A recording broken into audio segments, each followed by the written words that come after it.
Hi, we're doing our Lab 3 about Sound and Fury, and we're about to discuss it. My name's McKenna Westland. I'm Mary Lindeen. I'm Christina Boyette. Okay, so question 1. In what way did your previous knowledge and or experiences influence your perspective on the issues raised by this documentary film?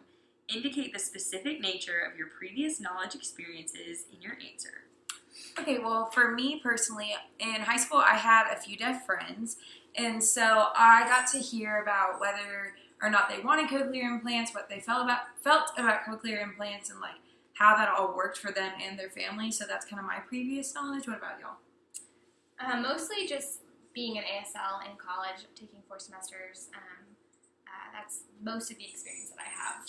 Yeah, and I also took ASL in college, and I previously would only think of cochlear implants. Like I never even really thought about deaf culture. I didn't know anything about it until I took ASL. Mm-hmm. So that was a big eye opener for me, and I think it's something that's not taught a lot or known about. Yeah, I agree. Yeah, and I think definitely my experience in sign language was a really good opportunity for me to learn about cochlear implants in that setting, just because had I not had that experience, I think I would be way more pro cochlear implants than I am now that I kind of understand how deaf people feel about them and why they feel somewhat threatened by them. Right. Yeah. Okay, so question 2. How would you characterize the Artinian family in general, regardless of hearing status? Comment on the family dynamics and relationships. Personally, when I watched the video, I noticed that the Artinian family was very close, and they weren't afraid to like say what they felt, even with the hearing and the deaf part of their families. They were very open about what they felt in the video, and just throughout the whole thing, I felt that they were very close and not afraid to say what they wanted to say. Yeah, definitely. I think they were all very involved in each other's lives, and I think their opinions really mattered to each other, and that's why it hurt more whenever people wouldn't always agree or felt differently. Right, I agree. Yeah, exactly. They had a lot of opinions, and they didn't always match up. But at the root of it, you could tell they all cared about each other, even though they didn't see eye to eye and kind of weren't necessarily listening to each other that well. Absolutely. Yeah. Yeah. It was all coming from a place of love. Yeah, I felt like they were hearing each other, but not really listening to what they had to say. Yeah. Yeah, for sure. Okay. So, question number 3. In what ways can you personally identify with Heather's parents? What similar or relatable experiences have you had or have you witnessed that can allow you to empathize with Heather's parents? Personally, I felt like with Heather's parents, they just wanted what was best for her, and the only thing that they knew was best for her was deaf culture. Mm-hmm. So they saw the hearing world as something they weren't a part of, so like why would they want her to be a part of it? So that's how I felt that they kind of did that. Yeah. I guess sorry, the question was about who's Heather's parents? Heather's parents. Okay. Yeah, no, I think it just would be hard for someone you love to be a part of a different world that you can't understand or relate to. Like that would be hard. Feel like you're losing a part of them. Right. So that would definitely be difficult. I think that can just be related to if you have anyone in your family or someone you care about who makes a decision that you don't necessarily agree with, and you just feel like that will distance you from them, and that's a scary thought. Agreed. And like, I don't know, in my personal family, like this has nothing to do with deafness, but it's about a decision that like the rest of my family didn't agree with. My grandma had leukemia, and she chose not to get an intensive treatment done. Like she didn't want radiation. She just wanted to live out her life like naturally and spend time with us. But we were all really hurt that she didn't want to take that time. But she wanted, fulfilled family time. So just kind of like I see, I don't know, I guess how difficult those decisions can be, especially with families. Because everyone will have a differing opinion, but I guess at the end of the day, like everyone just cared about each other and wanted the best. So definite empathy there. Yeah, definitely. Let's see. Okay, question number 4. In what ways can you personally identify with baby Peter's parents? What similar or relatable experiences have you had or have you witnessed that can allow you to empathize with Peter's parents? I think Peter's parents just really, they were coming from a different place. Like, everyone in their family was hearing. They were both hearing, their other son was hearing, and I think that even though they both have respect for the deaf world and the deaf community and culture, I think that just wasn't their world that they wanted their family to have. And so I think they also just, coming from both sides, and they saw how much their parents and the brother struggled, and I think they just didn't want that for baby Peter. Yeah. And I think they also kind of felt like, almost like, not quite like a complete outsider in the deaf culture, but I think they did feel kind of separated from that because, like, their parents and siblings, like, they were deaf, Right. and then they grew up and they were hearing, but in the deaf world, so I think that was also, like, a major factor, and maybe they possibly wanted to kind of separate from that. Yeah. But, like, obviously Peter would be involved in both because their parents and, like, their brother was deaf. And another personal experience is growing up, I had a deaf friend. His name was Yoon, and he married another deaf woman, and their daughter was hearing. And so it was hard for her, the hearing daughter, because she had to learn how to speak without Yoon and his wife's abilities to know how to speak. So she had to learn how to speak, but also how to communicate with her parents. So she was kind of in the deaf world, but not. So I kind of see how that child growing up having deaf parents would relate to Peter's mom in this story. So Yeah, that's and very she interesting. remembered always having to help her parents and how hard that was for her and for how hard it was for them. Right, so I think it would be very difficult having a child that you know that you can give every opportunity to, and your family's telling you otherwise. Like, one side of the family is saying, get the cochlear implant, and the other side of the family is saying, if you get the cochlear implant, you don't love your child. Yeah, It would just be really hard, especially her being hearing and seeing the difficulties that definitely. they've been through. So, Let's see. Question number 5. What was your impression of the professionals shown in the film? So, speech language pathologists, audiologists, teachers, and so on. okay, well, for me, the audiologist was very impressive to me. There was times where it seemed a little harsh.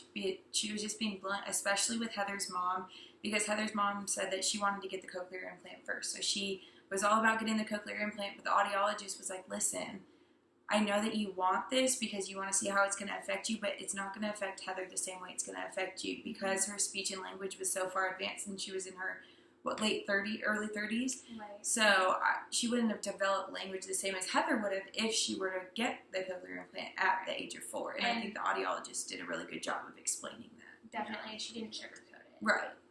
Which was important. And I thought the speech pathologist also did a great job. I really thought it was interesting the group therapy sessions they would have with all the kids in the home. That was such a natural environment to have those sessions in. And I mean, more convenient than getting, how many kids were there, like 6 or 8 kids to therapy each week. And Heather, I actually watched a TED Talk after these 2 videos that talked about how busy Heather was in high school, because she actually ended up at Georgetown University. And she told the people at the TED Talk that essentially she would have speech therapy at night. Like, her therapist would wait until like 8 p.m. to even do that with her. So, I mean, it just shows that like level of commitment that those professionals have for sure. Right. Yeah, that's awesome. And I was really blown away by the teachers, like in all of the schools, like the hearing schools, the deaf schools. Like, I thought they were all really caring, and like, so for the hearing schools, the teacher was really good about wearing her microphone for the people that have hearing aids or cochlear implants, whatever. And then in the deaf schools, like, they were really good about making sure she was an intentional communicator and making sure all the kids did understand and were participating and like engaging with each other. She really did a good job of like not provoking that. In another way, and on Peter's side with the audiologist, another thing that was really cool about that was before they went through giving Peter the cochlear implant, I thought it was really awesome how she told them that the deaf community wasn't 100% about these cochlear implants. They actually despised them. And I thought it was cool that she was so open about that. And she was like, listen, like, this is how the deaf community feels. And that mom, she said, I could care less, because she just wanted what was best for him. And that's what she thought was best. And with a family, and like that's what she thought was best. Like, that total communication that Peter was going to get with the sign and the hearing and the speaking, like, I think that was the best. I would have made the same decision for my child. I think I ultimately would have too, and I just think it's interesting that she came to that decision even with all of those influences in her life, like her parents. Right. I just think that took a lot of bravery, especially if that's what she wanted. Agreed. You guys ready for the next question? Yeah. Okay. Let's see. Number 6. what insight did this video give you into oral and manual communication methodologies? There we go. I just think their family dynamic is so interesting with the sign and the speech that was happening when you were watching them just interact naturally. And I just think, that's just proof that, some people in the family preferred sign and some preferred to speak. Like, Heather's dad, he was all about the sign language, and, they talked about how at home they would sign, and when she would go to school, she would speak. And I think it just shows that, those two worlds can mix. It's not always easy, but it's possible. Right. And something that stood out to me was that growing up with older Peter, his mom it seemed that she learned sign language. She didn't know it completely, but she learned sign language so she could communicate with him. And I thought it was really interesting that the dad didn't. And that had to be hard for Peter, growing up and having to lip read everything his dad said. Yeah, he finger spelled a few things, but he didn't learn sign language. Right. So just seeing that and seeing how the deaf world and the hearing world, even with families that are deaf and you can't communicate, he still didn't learn sign language. So that's very interesting to me to see that was still an issue, even with the hearing and the speaking and the signing. Yeah, and I think that definitely flowed into their kind of resolving the cochlear implant issues. It's some of them did know sign, and then he didn't. He had a very adamant opinion about the cochlear implant. Absolutely.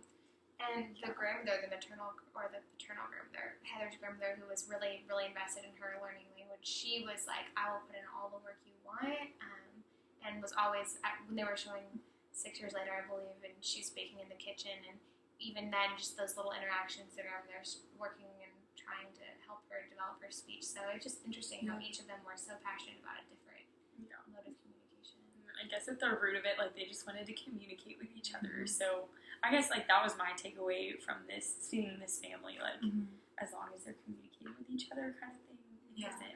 I don't know, whatever works for your family, I guess, is what I'm trying to say. There's no right answer. Yeah, exactly. Let's see. Number 8. What kind of emotional responses did you have to this program? Personally, some parts were really hard for me to watch because the family members seemed very close-minded. Once they made up their mind, they made up their mind. One of the grandmas was very for the cochlear implant, and the other was obviously not. Mm-hmm. And her saying that she didn't love her baby because she wanted to give her a cochlear implant, and the other parent, the hearing grandparent, saying that it was abusive to not give them the cochlear implants. There was obviously just a lot of emotions within that family, and I definitely felt that even on the other side of the screen. So it was hard to watch them actually be so upset about something that obviously communication is huge. Communication is a part of life, but it was really hard to just see the internal battle between all the family members. And I think respecting other people's decisions is huge, and I think we can relate that really easily right now to politics. I think there's always going to be people that lean towards the left and towards the right, and it's important to be able to meet in the middle and still say, listen, I would do this differently, but I respect your choice. And that was definitely not happening. Right. One side was, saying you don't love your child for not giving them a cochlear implant, and wouldn't understand or try to see from their perspective. And then from the other side was the exact opposite. So I think that just put both families in such a hard position. Absolutely. Because no one's family decision is the same as another family decision, and I think it was just so much pressure happening that everyone needed to learn how to just kind of accept that not everyone's going to make the same decision as you, and you just need to love them and accept them regardless. Yeah, I agree. So I don't know. My main emotion was frustration, because I feel like they all genuinely loved these children, but wanted very different things for them, and it was just really hard to see them all talking at each other but not listening. And then I don't know, on one hand, for the cochlear implant, for it to have the greatest benefit, you need to get it on as quickly as possible. And since they were kind of fearful of that, they wanted to delay until she was 18 or something, and then you wouldn't get a very good result.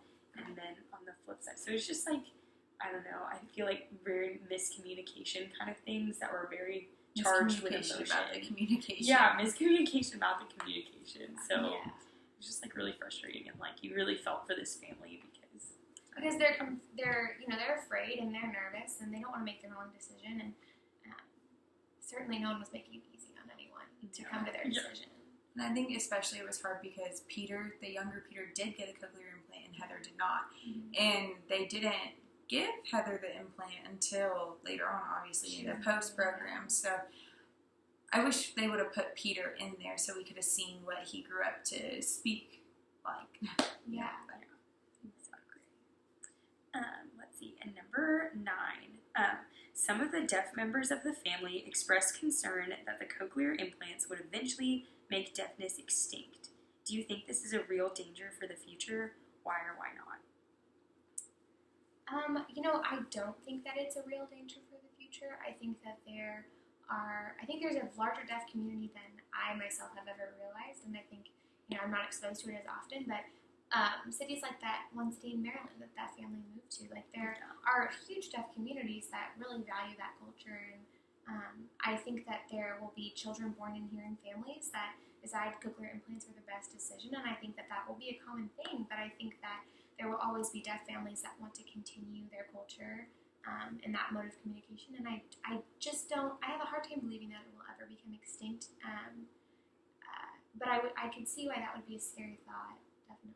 See, that's really interesting because I just seeing how much people know and how little people know. Just seeing how awesome cochlear implants are getting and how much technology is going into them and how much better they are now. Mm-hmm. I can see a lot of hearing people, which are a lot of my friends. I would say maybe 1 in 10 of my friends know what deaf culture is. And so just seeing how cochlear implants can absolutely help a profoundly deaf child, it's just crazy to see how different that their life could be. Mm-hmm. And I do think that deaf culture is very, very important for deaf children, but I do see it slowly fading just because of the lack of knowledge that the hearing community has about deaf culture. Yeah, and I agree with that as well. Yeah. And I feel like I'm really in the middle. I agree totally that, like, I had no idea about deaf culture before I took ASL. And then, so I guess in that sense, like, for sure, like, knowledge is not where it should be about deaf culture. But, like, having learned about it and seeing how vibrant it is, I feel like since there are so many varying degrees of deafness, like, if you were raised in that, I think it would continue. And, sure hope so. Yeah, I know. I hope so, too. So, and then we actually skipped a question. That was on my bad. Yeah. Number 7. What insight did the film give you into the deaf culture? Were you surprised by anything? So actually led in quite nicely. I think leading into that actually is I didn't know that deaf people felt as though cochlear implants were going to make them extinct. I think is something they said in the film was that eventually in the future there wouldn't be deaf people. And I had never really considered that, I guess. Right. Additionally, that community in Maryland they moved to, I had never heard of a community that had such a large deaf population, a city that, like, is known for that. I think it's really cool. Mm-hmm. I definitely never knew that. I think something that's interesting about just deaf culture in general, just growing up with Yoon and seeing the way they interact with each other and the way they felt about cochlear implants, and in the video they said a lot of them while they were at that picnic, the deaf people were saying that cochlear implants were going to turn you into robots and that they didn't really have a good understanding over it. So it was very interesting to see how against cochlear implants they were, and then at the end of the film, like, over the years they kind of saw that you can have both. You can have cochlear implants, you can have hearing, and you can have the deaf world together. Mm-hmm. And I think that's interesting just to see how universities like Gallaudet and, like, all those different places, like, are finally accepting cochlear implants, because it's not trying to destroy culture, but as I said in the previous, like, question is we don't know. I don't know. I was just blown away by, like, the picnic scene. Like, there were so many people there, and they all had very, like, heated opinions. Mm-hmm. And, like, that one lady that said, like, if you get your child a cochlear implant, like, you don't love him. Like, I'll take him from you, and I'll take care of him. Like, that was just crazy to me. But, I mean, I guess that was really telling about how opinions are of cochlear implants. So that was very eye-opening. Okay, so these questions are about the 6 years later. Number 10. What factors seem the most important to Heather's parents in their decisions from the later film about cochlear implantation, communication modes, and their children's education? Well, I think their children's education came down to be what the biggest factor was. I think they realized how bright Heather was, and they wanted her to have whatever future that she would want. They didn't want her to feel limited. And as sad as, unfortunately, it's true. I mean, I think a big experience was, I think this might have also been from the TED Talk I watched, but Heather shared about how her father had a really great job, but he reached a point where he was denied a promotion because he just wasn't able to continue to move up that ladder. Just with his hearing loss, that really set him back with his deafness. And so I think they just realized, like, wow, we want Heather to have every opportunity that she can have. She's such a bright girl.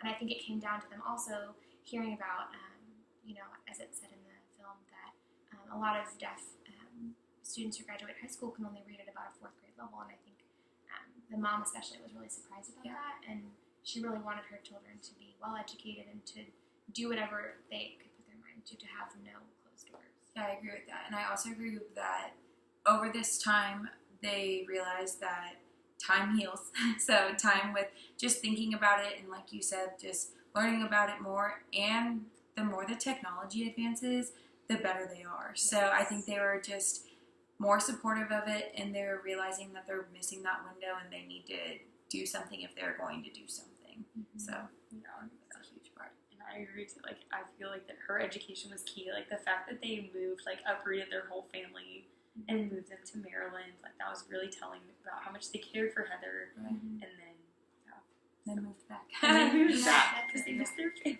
And she really thrived too. I mean, with her academics and sports as well. Really cool. Yeah, that was awesome. Awesome to see. Okay, so number 11. How did watching the follow-up film influence your opinions, particularly the ones you expressed in 7, 6, and 8? I said that out of order. 6, 7, 8. Yeah. So yeah, those are the questions about oral and manual communication, deaf culture, and emotional responses.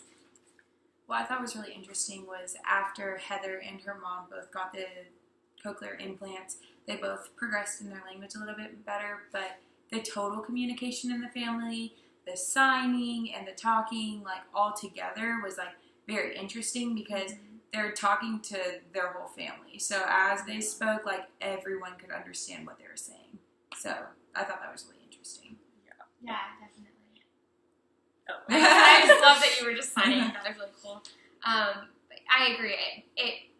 Leaving that initial film the way it was left really, like, was disheartening. I was like, man, I really hurt for that family, and the way things kind of ended for them, seemingly, at the end of that first video. But then I feel like it was good closure for me. I'm glad I didn't have to wait those 6 years in between to watch one and the next. I'm just glad to know that they were able to come back together and to accept each other, and to make hard decisions, but ultimately to do what was right for their family, and to make it work. They made it work, and that's important. I also love how they came together, and, like, I feel like the deaf grandparents realized that, oh, we're not going to lose this member of the family. She's not going anywhere. She still wants to communicate with us, and she's still going to understand what the deaf culture means, like, with the hearing world. Exactly. And they're giving them every opportunity available, and I think that's great. Because even without the cochlear implant, like, they're deaf again. Like, they're not changing who they are. They're not going from deaf to hearing. They're deaf with assistive learning. Yeah, and I think that deaf culture will always be important to them. Again, back to the TED Talk. Heather was talking about, I just thought it was so interesting. One of her best friends she made in high school actually decided to learn ASL and is now a speech pathologist. And so, I think that just goes to show that, like, that will always be an important part of who she is, and I think it will always be something that she values, and I don't think that her getting a cochlear implant, she talked a lot about feeling like she was on a bridge between two worlds, like the deaf world and the hearing world, and how she wants to have both, and I think that that's how many kids in that situation would feel. Right, I agree. And I almost feel like if she didn't get the cochlear implant, like, that family would still be divided. Like, it seemed like after she got the cochlear implant, they did all come together and realize, like, oh, I think this is a good thing. Right. So that was really good to see. And then last question, number 12. What other thoughts, comments, or questions were raised by either or both films? I think that I was questioning the whole time just why they couldn't communicate. Not because they could communicate, but why they couldn't listen to what each other was saying. Yeah. And so just not having that ability to actually explain themselves, it was very frustrating for me because it was like, why can't you just listen to what they're saying? Like, understand. And it's really hard because obviously I've never been in that situation, but I know it'd be hard to do this surgery. It's a huge surgery and it's life-changing. So just the whole time I was just like questioning, like, what is it? Like, what's missing? Like, why can't they do this? Yeah, and I was thinking the whole time, like, if there were family counseling options to go with them to these appointments, just kind of like to explain, like, what's happening, or even, like, to explain, like, this is what she's saying, and maybe, like, this is what you're hearing, but just kind of to bridge that gap. I think so, too, because, like, I mean, at the heart of it, like, you could tell they really cared for, like, the kids, like we've been saying, but they just had some very, very hard opinions to kind of overcome, and Absolutely. just listening to each other was missing, definitely. I think. I agree, and I mean, of course, so much of what occurred happened off screen, right? A lot of it did happen on screen, and a lot of it happened off screen. But I was just surprised by how hurtful they were being to each other. You know, like, I thought it was interesting how baby Peter's parents, you know, the mom, her parents were deaf, and I just felt like she was being very insensitive to the way they were feeling. And then the grandparents telling Heather's parents, the hearing grandparents telling Heather's parents, you know, this is the right thing to do, like, she needs a cochlear implant. Well, I think she was being very insensitive to their way of life. I think just everyone was, I'm not saying filtering, but I think there's a way to communicate what she needs with some tact and with some sensitivity, and I think maybe that's just culturally who they are, but I think that... I think emotions were just running really high. Yeah, I think kindness would have gone a long way. Yeah. And like you were saying, like, having a therapist with them or even a family life specialist, just social worker. Yeah, a social worker that just understands where both sides are coming from and, like, knows the deaf world, knows the hearing world, and could just easily be that person for them. I think that would have been really helpful, but obviously it worked out for them. And so even like I don't know the, like, technical term for this, but, like, an informant almost, because I feel like Heather ultimately did get the cochlear implant, but I feel like they didn't understand quite that the sooner you get it on, the better her language will be. Right. So I feel like since they were scared of it, and since, like, they had all this craziness going on with their families, like, they couldn't make an informed decision almost. And I felt like they wanted to, and at one point they even said, like, Heather was like, she was like, her mom was asking her, why do you want a cochlear implant? And she said, I want to talk to all the people. I want to communicate with everyone. And then later on in the film, she said, the mom was asking her, she was like, so you're okay that you're not getting it? And she's like, well, you decided. And she said, no, we decided together. Remember? Like, oh, yeah. Exactly. So it's just interesting to see that part. But overall, it was an awesome film. I learned a lot from it. Too. It was good. It was definitely interesting. Yeah. It was good insight to see, like, what families do go through, and, like, the process, and how crazy and emotional it is. And what an interesting dynamic, right? Like, that's certainly... Especially having the hearing part and the deaf part and all that stuff. It was awesome. All right. And that concludes Lab 3. Hi, Dr. Drew.